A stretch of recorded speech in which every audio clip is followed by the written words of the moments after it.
ഇന്ന് നമ്മൾ ഉണ്ടാക്കാൻ പോകുന്നത് ഇഞ്ചിക്കറിയാണ്. അതിന് 10 കിലോ ഇഞ്ചിയാണ് എടുത്തിരിക്കുന്നത്. ഇഞ്ചി നല്ലതുപോലെ കഴുകിയതിന് ശേഷം കനം കുറച്ച് വട്ടത്തിൽ അരിഞ്ഞെടുക്കണം. അതിനുശേഷം നല്ലെണ്ണ ഒഴിച്ച് കുറേശ്ശെ വറുത്തെടുക്കണം.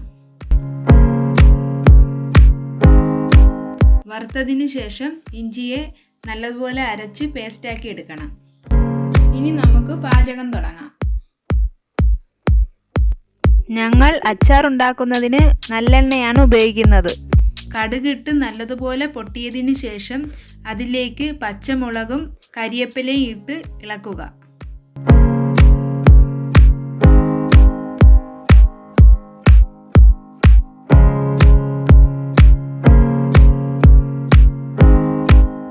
അതിലേക്ക് മഞ്ഞൾപ്പൊടി, ഉലുവാപ്പൊടി, മല്ലിപ്പൊടി, മുളകുപൊടി എന്നിവ ഇട്ടതിന് ശേഷം അതിലേക്ക് പുളിവെള്ളം ഒഴിച്ച് നല്ലതുപോലെ ഇളക്കുക.